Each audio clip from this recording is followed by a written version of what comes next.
En cette période de l'année, vous êtes habituellement nombreux à vous rendre en magasin ou à consulter les promotions que font les constructeurs de télé dans le cadre de l'Euro ou de la Coupe du Monde de football. Cette année, confinement oblige, l'Euro n'aura pas lieu et les promotions qui y accompagnent généralement cet événement sont un petit peu décalées, pas aussi importantes en tout cas que ce que font habituellement les constructeurs. Néanmoins, on va retrouver dans le cadre des French Days des offres qui devraient être très intéressantes. Ce sera pour vous donc l'occasion peut-être de vous équiper. Alors sachez qu'effectivement, ce sont essentiellement des modèles parfois un petit peu datés qui sont en tête d'affiche sur ces promos, qui sont vraiment bradés.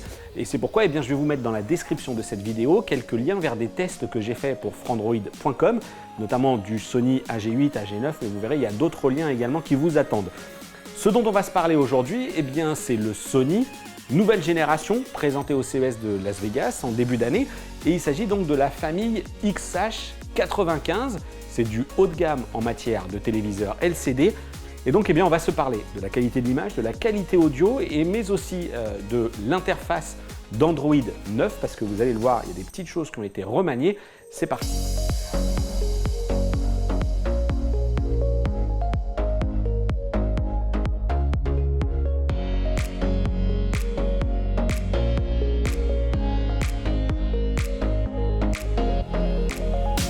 Le XH95, il est ici en version 75 pouces. Il existe aussi en version 55, 65, 85 et même en 49 pouces. C'est un format auquel le constructeur Sony tient et c'est plutôt une bonne chose. Moi, c'est un format que j'aime bien parce que ça permet en plus d'équiper les gens qui ont moins de budget, qui ont moins de place aussi avec des technologies récentes.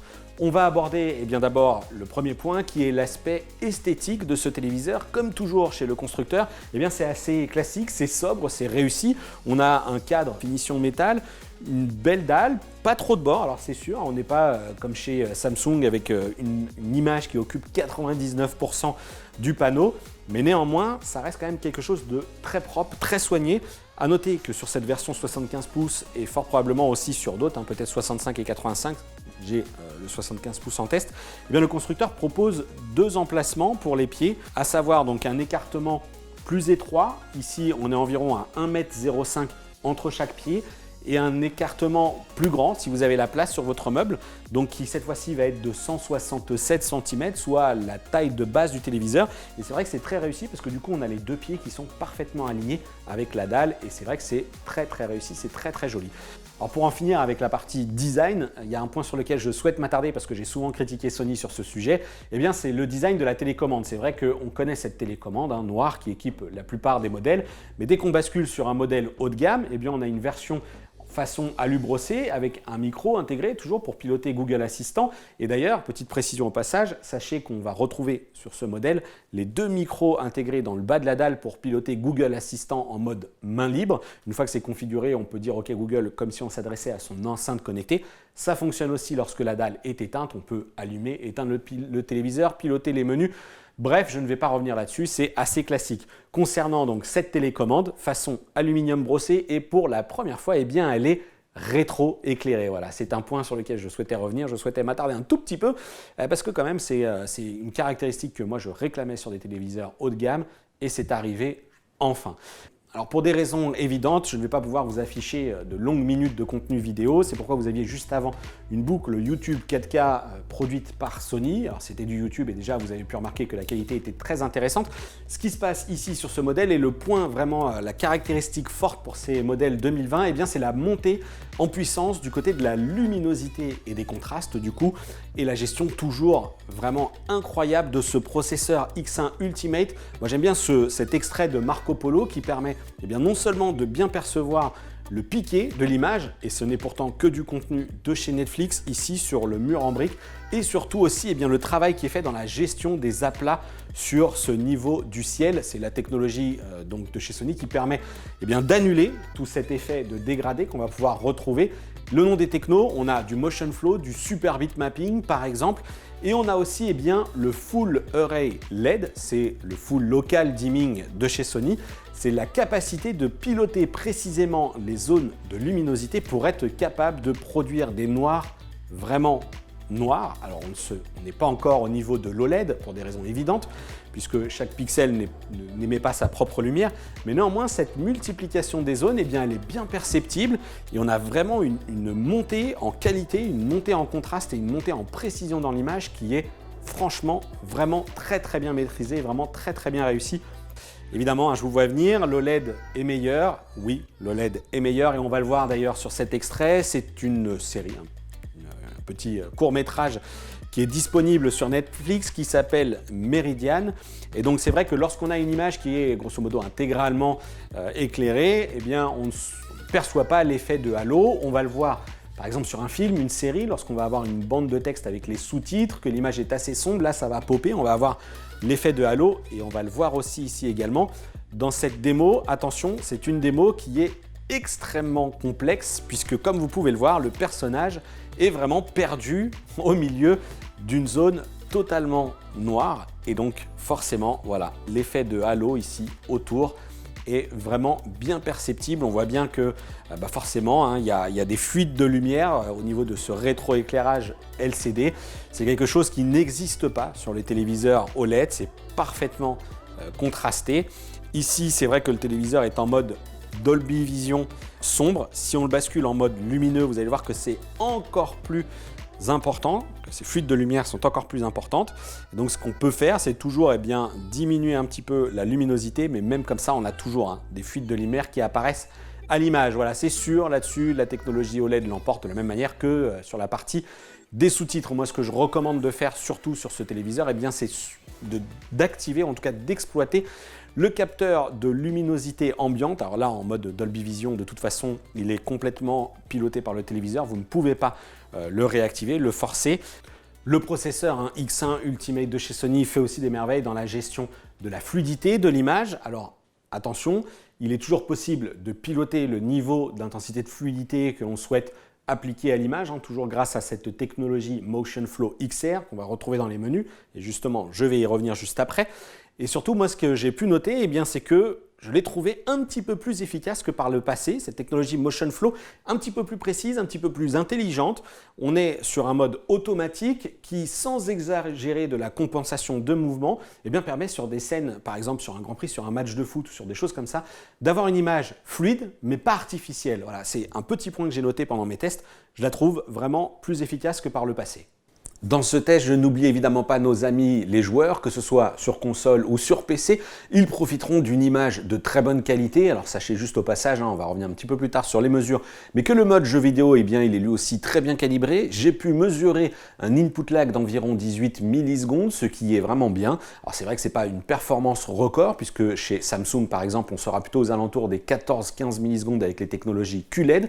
Chez LG, on sera aux alentours des 12-13 millisecondes sur de l'OLED cette fois-ci, mais néanmoins, ça reste quand même une très bonne performance et puis surtout que l'input lag n'est pas à confondre avec le temps de réponse de la dalle qui lui devrait être excellent. L'input lag, je le rappelle juste, c'est le délai entre lequel la prise HDMI reçoit le signal et elle l'affiche sur l'écran. Comme vous pouvez le voir, la plateforme technique profite évidemment à la qualité des jeux vidéo, c'est dynamique, c'est fluide, vraiment tout va bien sur ce sujet.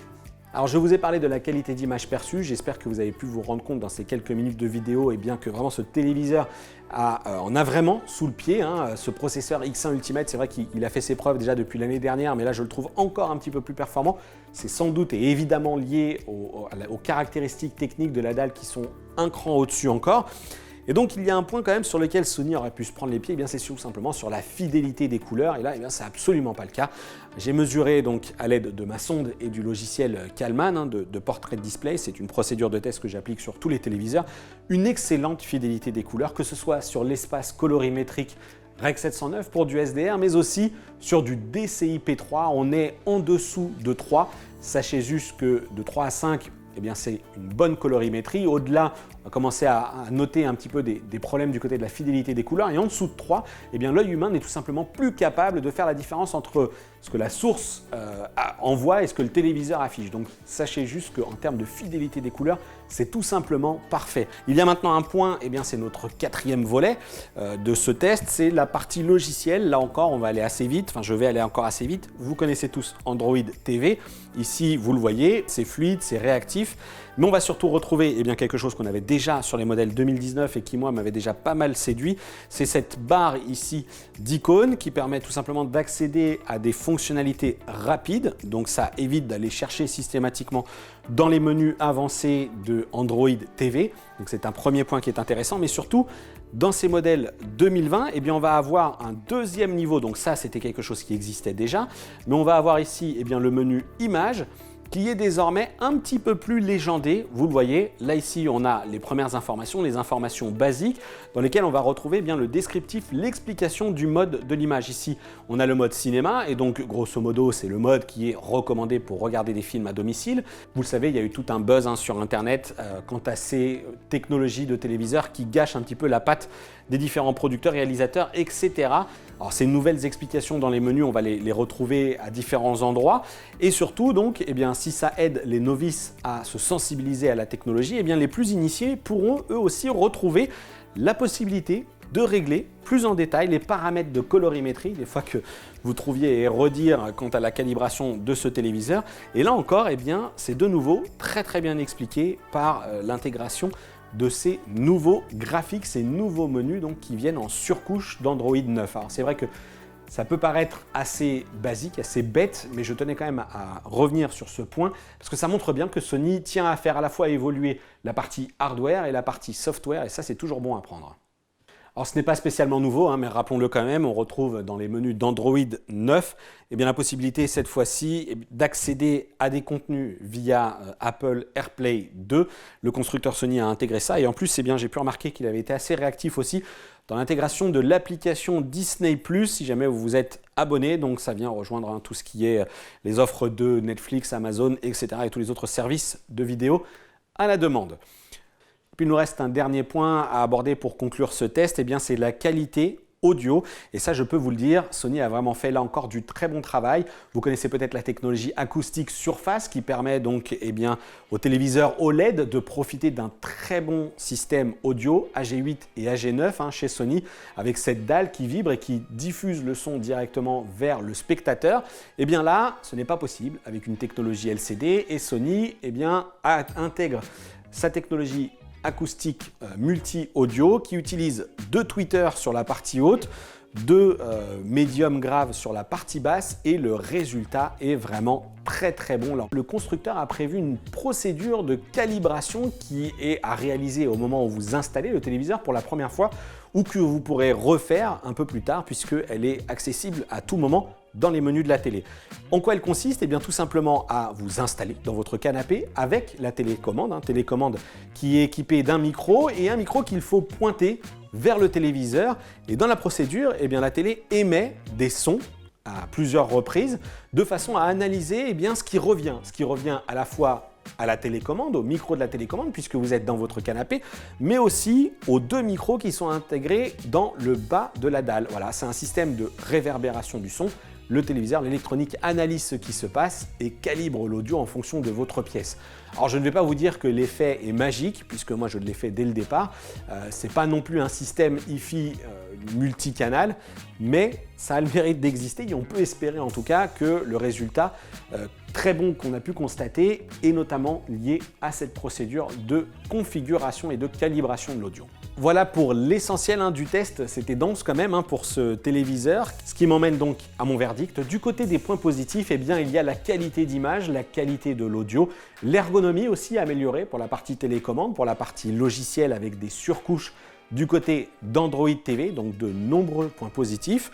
Et il y a du côté des points négatifs, le tarif, mais en même temps Sony n'est pas réputé pour pratiquer des tarifs à la baisse, au rabais en tout cas. Ça reste un constructeur qui propose des produits premium et donc il faut y mettre le prix. Et néanmoins, moi, de côté design du téléviseur, j'aimerais que Sony soit capable de nous surprendre comme peut le faire Samsung avec son écran 8K sans aucun bord, c'est vraiment bluffant, ou encore avec ses boîtiers One Connect. Là, on est quand même sur quelque chose d'assez traditionnel. Alors c'est certes réussi, joli, mais jamais franchement spectaculaire et ça c'est vrai que c'est un petit peu dommage. Moi j'aimerais que Sony me surprenne sur le design, donc ça serait plutôt avec le prix un point négatif concernant ce téléviseur. Voilà. Alors j'espère que cette vidéo vous aura plu. N'hésitez pas à me le dire justement dans les commentaires. Dites-moi également si vous avez des points un petit peu plus spécifiques que vous souhaiteriez voir dans ces tests vidéo de téléviseurs, parce que c'est pas très simple de mettre des contenus en ligne, de l'audio, etc. sachant qu'il y a évidemment des droits d'auteur à respecter. J'espère donc encore une fois que cette vidéo vous aura plu. Si c'est le cas, eh bien n'hésitez pas à vous abonner, liker, partager. Vous connaissez la petite procédure, le petit pouce bleu qui va bien, ça motive. J'en profite bien aussi pour vous signaler que j'ai reçu pour test un Samsung Q81 en version 55 pouces, un beau modèle aussi, très prometteur, avec là aussi des améliorations côté logiciel et côté technique, côté matériel. Donc j'espère vous en reparler aussi très vite sur la chaîne. Abonnez-vous, encore une fois, ça sera le meilleur moyen de rester informé. Je vous souhaite également à tous d'aller pour le mieux en cette période de confinement. C'est vrai que c'est vraiment pas simple. Et puis tout simplement, il ne me reste plus qu'à vous dire à bientôt pour une prochaine vidéo.